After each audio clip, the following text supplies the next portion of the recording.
Recently, DSS assistant RSOs at the US Embassy in Canberra faced some of the most dangerous bushfires in Australia's history.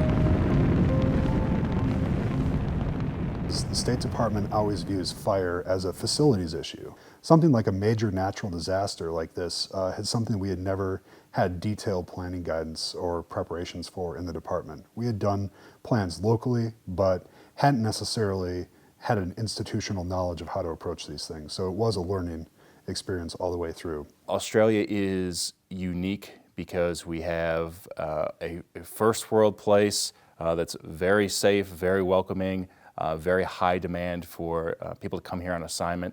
There are a lot of children at post. There are a lot of elderly parents at post. And it's a relatively docile post to live at. There's not a lot of crime. There's not an extraordinary amount of terrorism.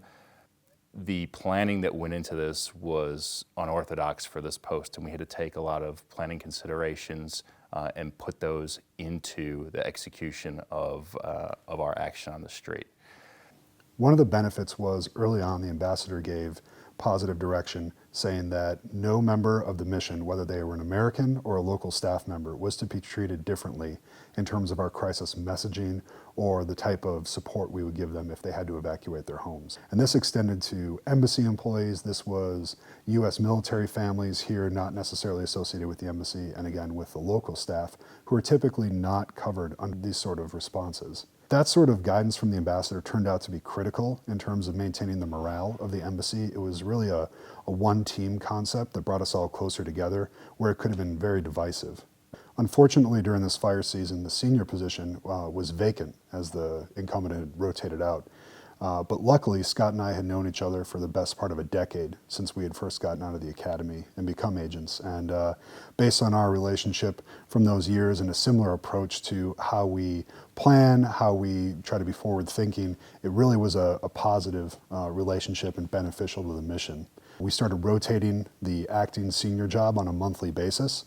So one person would be going to all the senior level meetings, advising the ambassador, while the other one could remain focused on the technical aspects of our response. We knew that there was going to be an increased chance of fire activity and that the severity would likely be high. So we did a lot of pre-planning using our deliberate planning process from DS. Putting together a phased plan which was able to incorporate multiple sections. We brought our people together, ran crisis management exercises, we ran tabletop exercises, we did a couple of hard skill sessions with our people as far as some of the technical response elements and usage of tools, personal protective equipment, etc.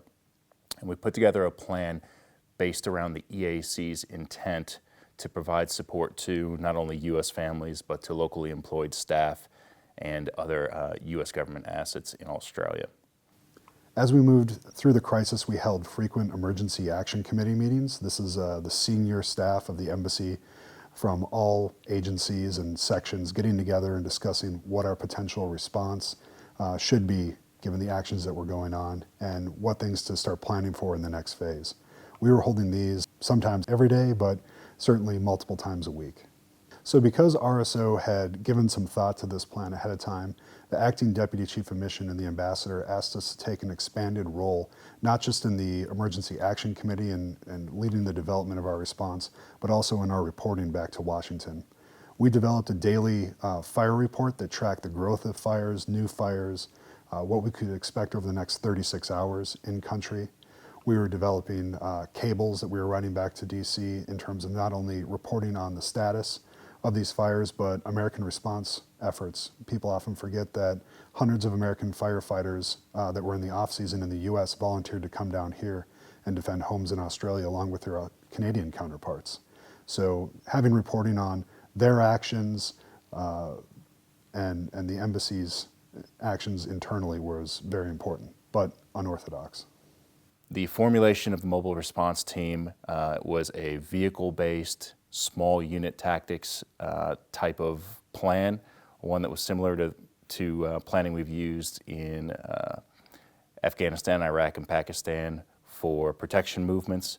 Using the deliberate planning process, we created a planning matrix which described roles and responsibilities as we moved through the different phases of the fires and severities of fires and how those would change as time went on. Each team is assigned a batch of addresses out on a certain section of our map. We have all of our leased and government-owned addresses on a digital map where we can pull it up and have everything show by pins, and we were able to grid that out and take certain clumps of residences or batches of residences and give that to a specific team.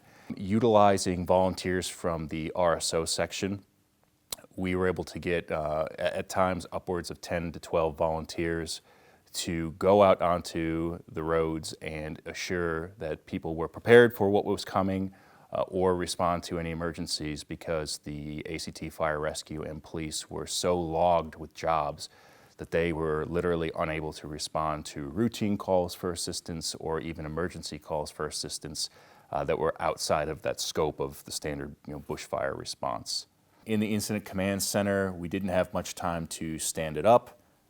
We received volunteers from all different sections in the embassy to begin staffing it as soon as possible, and there were very rapid messages going out using our SAFE system in an emergency status of the areas affected, the viable routes for evacuation, and of course getting feedback from the mobile response team out in the field. We were able to make a couple of calls like evacuating the GSO warehouse and tracking the evacuation of several locally employed staff whose homes were affected in the burned out areas. The intent of the team was very much focused around assisting families, emergency response to help people get out if they needed to get out, and to help them prepare for what was coming. In no way were we firefighters, nor do we have the equipment or the training or expertise to do so. Our directive was not to fight fires or get engaged within the fire line, but strictly to respond to emergencies and help our people prepare for what was coming. The ambassador had several of his children and grandchildren visiting at the time of the fires around New Year's, and had gone down to the coast to an area that had thus been unaffected by the fires. However, there was always the potential for a problem to occur, so we linked up with his Australian Federal Police Protection Unit, as well as local fire authorities, and took a look at what was the potential fire activity for that area. We developed certain go, no-go criteria of going down there. Certain criteria that, if met, the ambassador and his family would then return to the embassy ahead of their scheduled return. We plan to go out and help residences at their homes, our locally employed staff.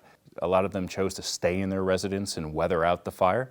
So we had locally employed staff who were choosing to stay at their houses rather than evacuate.